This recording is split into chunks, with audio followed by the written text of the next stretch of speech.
Olá, bom estar com você no canal Refletidamente mais uma vez, o canal que promove a saúde mental.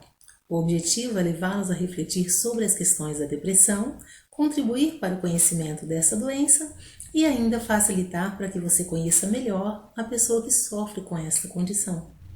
Este é o quinto de uma série de 5 vídeos que estamos elaborando à luz do livro Depressão, Corpo, Mente e Alma, do autor, psicólogo e psicopedagogo Wagner Luiz Garcia Teodoro.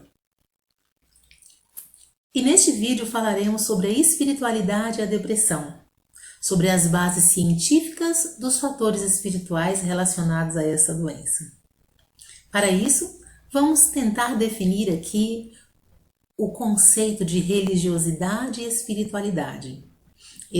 Essas duas palavras ainda não têm um conceito universalmente definido, mas a maioria dos autores, quando querem utilizar essas palavras para embasar nos seus estudos, eles buscam por este estudo que estamos usando hoje de Kenninger e seus colegas, em que eles definem a religiosidade como um sistema organizado de crenças, símbolos e práticas para facilitar a aproximação do indivíduo com o sagrado ou o transcendental, como Deus, uma força superior, uma verdade, uma realidade suprema.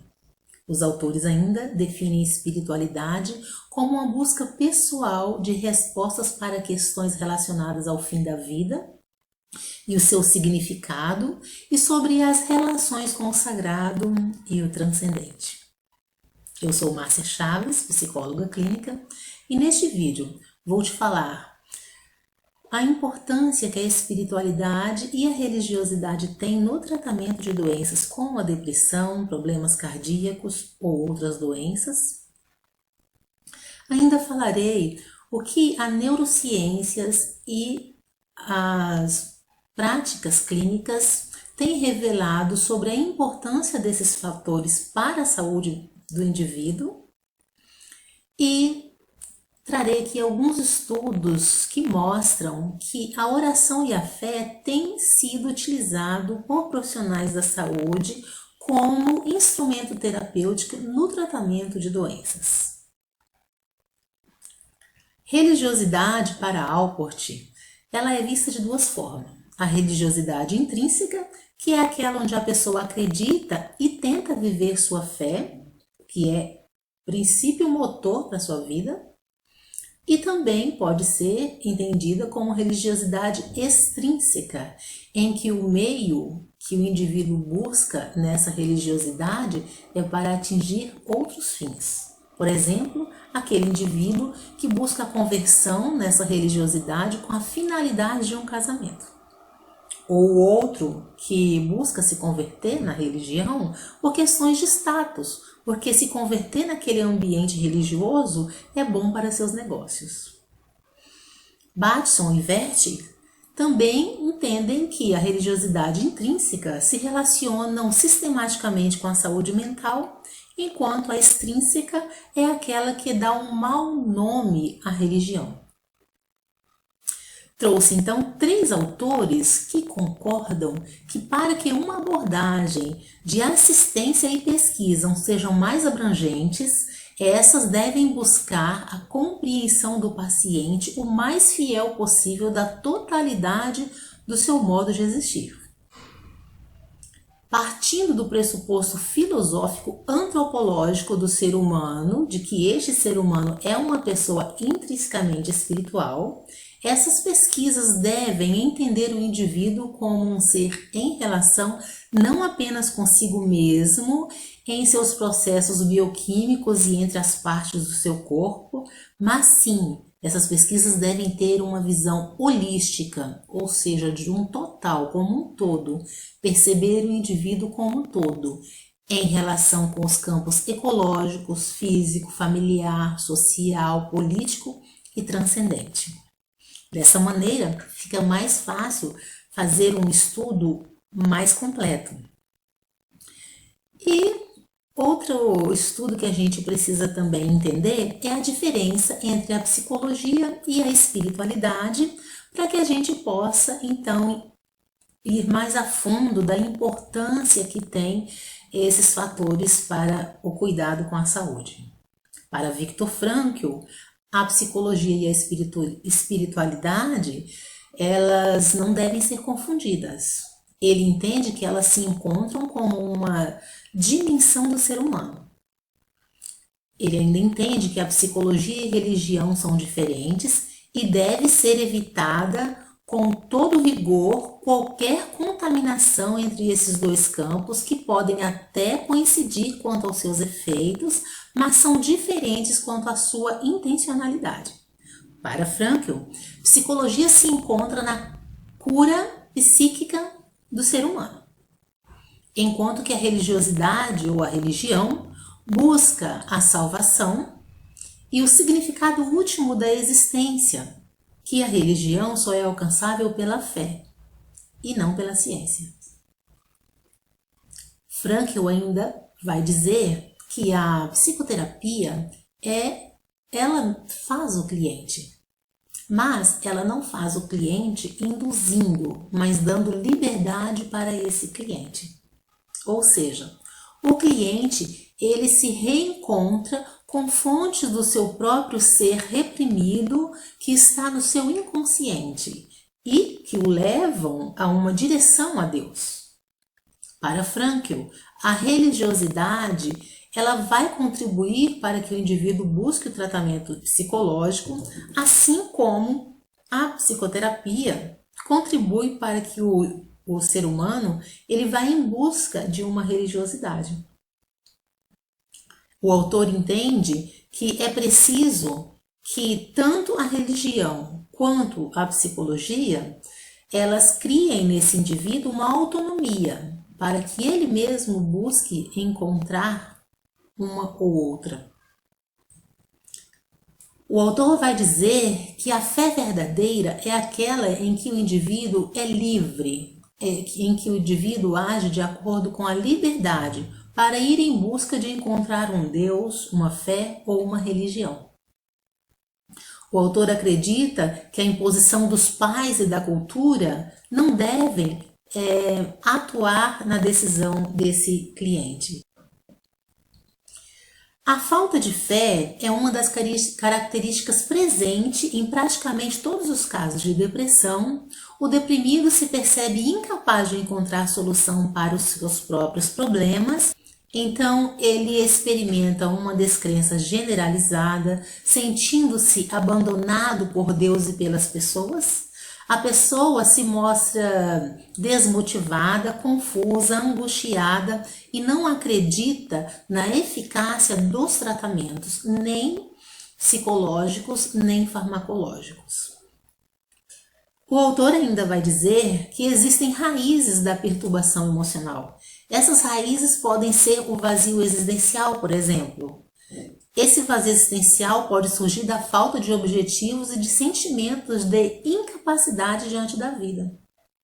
Também pode surgir do ressentimento, em que o indivíduo tem uma caminhada de raiva, ódio, dificuldade de perdoar. Ou o orgulho, em que o indivíduo precisa sustentar uma máscara de autossuficiência porque ele não se sente amado por ninguém. O egoísmo também, que esse indivíduo tem uma dificuldade de relacionamento com as pessoas, em que seus relacionamentos são superficiais, ele nunca está disposto a se doar verdadeiramente nas suas relações. Esse indivíduo se percebe solitário, com falta de afeto sincero, sente também um vazio e se sente desesperado. A culpa é outro dos sentimentos que são considerados como raízes para facilitar aí o aparecimento dessa doença, depressão. Uma pessoa, quando criança, por exemplo, se ela sente ter frustrado alguma expectativa dos seus pais, ou se ela tem um sentimento ambivalente pelos seus pais, de amor e ódio ao mesmo tempo, quando se torna adulto, muito provavelmente que essa pessoa vai carregar consigo uma culpa, uma sensação de culpa. Então, esses são fatores que são considerados como raízes que perturbam o emocional do indivíduo e está contido em casos de depressão. Wagner Luiz, que trouxe esses conceitos, traz aqui essa mensagem que eu quero deixar como a primeira mensagem do vídeo, para que você possa usar como reflexão na semana, que é: a falta de objetivos existenciais e de sentimentos de incapacidade diante da vida podem resultar em desistência e indiferença, provocando a ideia de vazio existencial. Então, se você é um indivíduo que está sentindo um vazio existencial, que está sentindo a vida sem sentido, que não consegue perceber uma razão para continuar a viver, se você é um indivíduo que não tem conseguido estipular objetivos para a sua vida, que não consegue identificar suas potencialidades e posicionar-se diante da vida, você pode estar vivendo a deriva da sua própria vida. Então, de repente, pode ser importante para você buscar uma ajuda profissional com um psicólogo. Conflitos Existenciais é uma das obras de Joana de Engels. Esta autora, ela vai dizer que a agitação do mundo moderno faz com que as pessoas se afastem do seu próprio eu, buscando o poder, a fama e prazeres ilusórios, ao invés de trabalhar em si interiormente. Esse estudo de Joana Engels se aproxima bastante do estudo de Carl Rogers, em que ele vai falar a importância do indivíduo para descobrir o seu próprio eu, para identificar o seu próprio eu, a importância do autoconhecimento para que o indivíduo seja feliz, que o indivíduo encontre um sentido para a sua vida. Tal comportamento é gerador de conflitos, uma vez que a necessidade de manter a aparência esperada pela sociedade dificulta a autorrealização. Este é um dos outros estudos da psicologia, que é do psicólogo Abraham Maslow, que ele vai falar que a autorrealização é fundamental, ela é intrínseca no ser humano, que naturalmente o ser humano tem a necessidade de se autorrealizar para ser feliz na vida. A neurociências, ela aponta que a influência da fé na vida das pessoas, especialmente diante das dificuldades, tem sido muito especial como observância para se cuidar da saúde mental. Observa-se então que pacientes que têm fé recuperam-se mais rapidamente nas situações de internação hospitalar do que os pacientes que são incrédulos. Aqueles que têm fé apresentam então uma conduta serena, permitindo que a mente trabalhe em favor dos resultados. Percebe aí a importância da interação entre a mente e o corpo? A prática clínica, ela revela que nos casos de depressão, as pessoas que carregam em si uma forte religiosidade saem do quadro depressivo num tempo significativamente menor em comparação com pacientes que têm uma fé frágil e cheia de oscilações. E aqui, outro pensamento que pode ser usado como reflexão por você. As conquistas, quando são apenas externas, são incapazes de preencher os espaços da angústia e da incerteza. Então, o autor quer mostrar para a gente que não basta ter conquistas financeiras, materiais, de status, que as principais conquistas que garantem a felicidade e o bem-estar do indivíduo são as conquistas relacionadas ao seu próprio eu, aos seus valores, à sua forma de ver o mundo, de reconhecer o mundo e de ser reconhecido pelo mundo.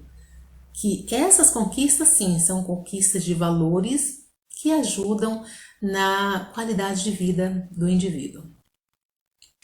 Koenig realizou um estudo com pessoas da idade senil. E neste estudo, ele vai dizer que a depressão e a ansiedade apresentam menor nível em pessoas que mantêm compromisso religioso maduro e dedicado sob a forma de crença, relacionando-se ao maior bem-estar. Que os benefícios de pessoas que têm esse tipo de crença amadurecida, essa religiosidade mais dedicada, são benefícios como maior ajustamento pessoal, felicidade ou satisfação na vida, bem-estar, menor taxa de suicídio, menos sintomas depressivos e de ansiedade em relação à morte e melhor adaptação no período de luto. E Francisco Ludolfo Neto, ele traz um estudo em que ele aponta que as intervenções terapêuticas também têm um método de observar sentimentos como o perdão, a culpa, a vergonha e a reconciliação.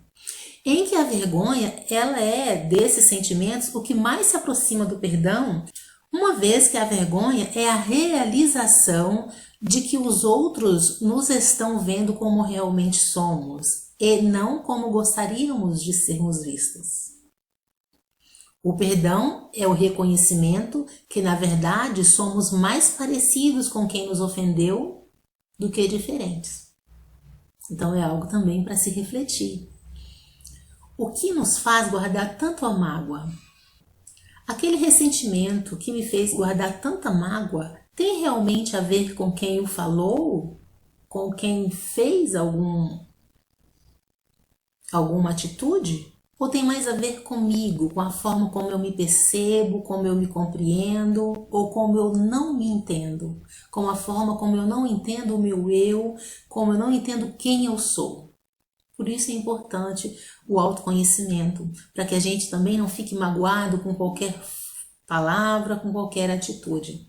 E aí a gente olha de novo essa frase aqui do autor Francisco Ludolfo Neto, que é muito interessante. A vergonha é a realização de que os outros nos estão vendo como nós realmente somos e não como nós gostaríamos de ser vistos.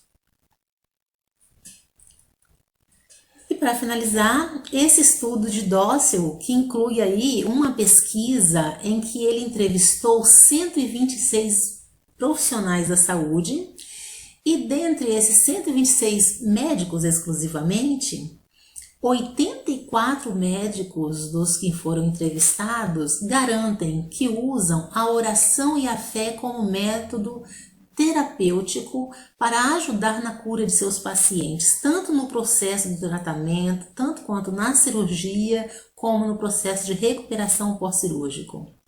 E esses médicos garantem que a oração e a fé têm sido muito importante na recuperação desses pacientes. A conclusão do autor Dossel foi o seguinte: não orar pelos pacientes é o mesmo que evitar ministrar uma droga ou um procedimento cirúrgico eficaz. Não poderia deixar de concluir esse vídeo tirando aí uma citação do livro dos livros, que é a Bíblia, né? Então, no livro do Êxodo, no capítulo 23, verso 25, Deus diz o seguinte: se me adorarem, eu tirarei de vocês todas as doenças. É questão de fé. Eu, em meu consultório, trabalho com pessoas que têm depressão. Pessoas que não conseguem identificar algumas características que são raízes para suas questões mentais. E aí eu ajudo pessoas a identificar quais são seus comportamentos, seus pensamentos disfuncionais que estão colaborando para se instalar a depressão. Ajudo essas pessoas no tratamento dessa doença. Se você quer conhecer mais sobre o assunto, fale comigo. Os meus contatos vão estar na descrição do vídeo. Nós podemos marcar uma reunião de 15 a 20 minutos para tirar suas dúvidas. Foi bom estar com você nesse vídeo e até o próximo.